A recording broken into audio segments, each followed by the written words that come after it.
I, like many of you, have always had a fascination with true crime, centering around the question, what can bring a person to the place that they can do such things to other human beings? And when it comes to the Holocaust, that question is twofold. How can so many seemingly normal people do such atrocities to a group of individuals? Then again, similar situations occur in the world today, and lots of us feel too powerless or too detached to do anything about it. One truly evil face stands out among the rest, and that's the face of a person who at one time must have sworn to do no harm: a doctor. So, here we go.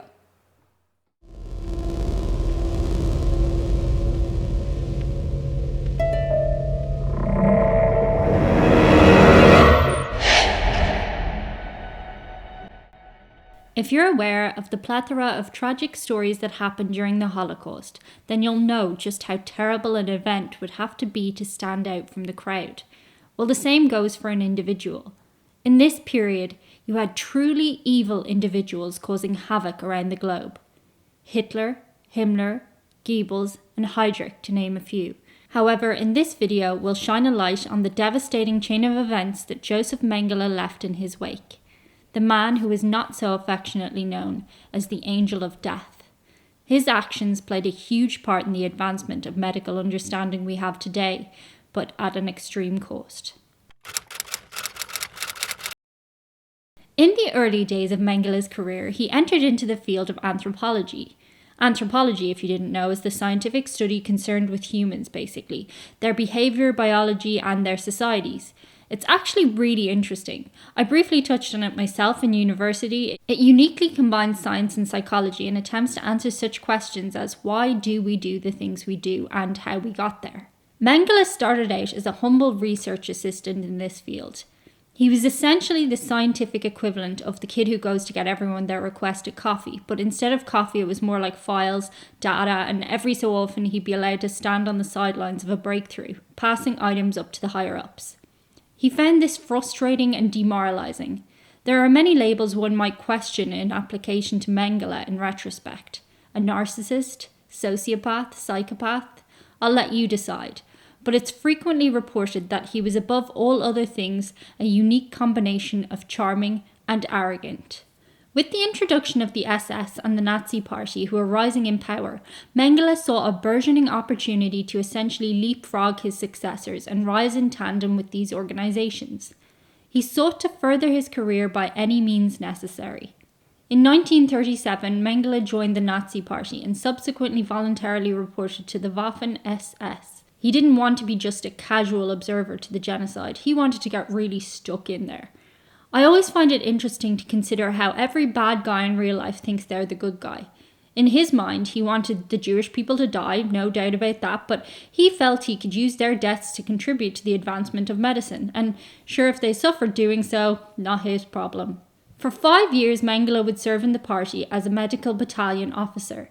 However, in 1943, this was when Mengele was reassigned to the dreaded concentration camps, where he would soon get to play God. This assignment was darkly perfect for Mengele. It was practically the most serendipitous position he could have been given and would see his nefarious character abuse his position of power in the most dastardly and unthinkable ways possible. He was appointed the chief physician at the Romani family camp.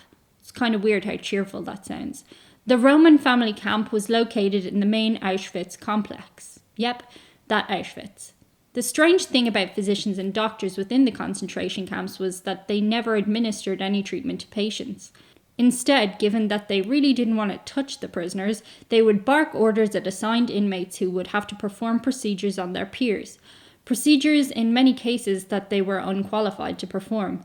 The main task of physicians was to visit the camps in turn, pick out the sickest patients and order them to be sent to the gas chambers. Mengele would do the rounds every 2 weeks, sending prisoners off to their death without a second thought. Her cheeks look a bit drained, off she goes. He stumbled at inspection, gone. Too young, too old, didn't like the way he looked at me, gone, gone, gone. Mengele was also to be solely responsible for overseeing the total liquidation of several concentration camps during the Second World War. Due to outbreaks of diseases such as scarlet fever, Noma, and typhus, Mengele would often initially give the order to kill children to find the cause of the virus and search for a cure. By search for a cure, by the way, you're probably thinking something a bit sophisticated that involves specimens and microscopes, which did happen, but also he'd just slice them down the middle, root around inside for God knows what, and then say, no, I don't know. Then he'd give the orders to kill all the remaining prisoners within the camp, and then he would be reassigned to another camp. In fact, he was even promoted for his efforts in 1944. So yeah, Al-Joseph was the chief in charge of all the other physicians. For any other individual who inherited this position, all that stuff would have been quite enough and the only duties they would have to partake in. However, for the twisted Mengele, he wanted to exploit these biological bodies further. He thought, sure, wouldn't it be great to use them as test subjects? And so Mengele volunteered to do a job that all the other camp physicians loathed. He would also take part in a task called selection. For Mengele, this was a task that he took to like a moth to a flame. It involved selecting prisoners who were ideal for genetic testing purposes, then carrying out a series of life-threatening and grueling tests on these subjects. He had a particular interest in dwarves and those with disabilities or physical defects, but twins by far fascinated him the most. He would get giddy seeing two identical bodies being offloaded from a train arriving at Auschwitz. He would gift officers who pointed them out to him a small reward in the form of items and rations that he, as a figurehead, had easier access to, like alcohol and chocolates which they could bring home to their wives. What adds to the creepiness was his commonly cheerful demeanour. He would sometimes welcome his unwitting subjects with a smile and show them to their new quarters. As they were ripped from their families, these often young victims had no idea whether the smiling doctor was bringing them to refuge or more hell. Some reports even state that Mengele would often go about his work humming or whistling a tune. He loved his work, the twisted fucker. Mengele would continue his genetic experiments. He had been given his own laboratory attached to the second crematorium within the Auschwitz complex. Plus, he had assigned von Verscher with the task of gathering prime specimens for his horrible experiments. His overall goal from these tests was to prove the superiority of hereditary traits over environmental effects, nature over nurture, and thus ensuring furthering the development of the Aryan race and solidifying its necessity. Here's another thing that ups the creep factor of this case, if that's even possible. Mengele had an eerily strange relationship with his test subjects. He would have them housed away from the other prisoners on site, he'd give them better living quarters, a better standard of food, and he'd even treat them better in general.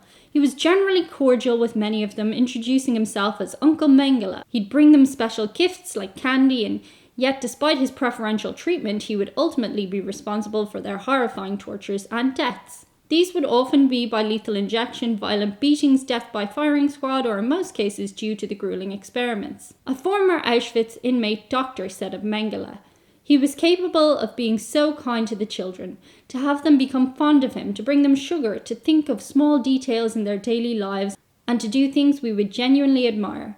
And then next to that, the crematoria smoke and these children. Tomorrow or in half an hour, he's going to send them there. Well, that is where the anomaly lay.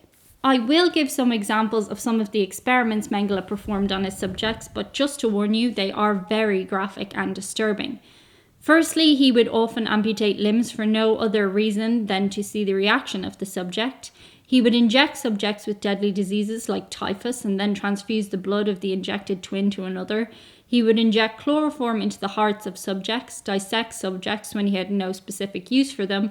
On one occasion, he personally killed 14 twins in one night by injecting their hearts with chloroform. He would inject various chemicals into the eyes of patients with the aim of changing their eye colour. He would perform vivisections without anaesthetic, where he would cut open the subject to see how their heart and organs functioned while it was still beating. And perhaps most disturbed of all, he would take twins and aim to artificially conjoin their bodies in various ways.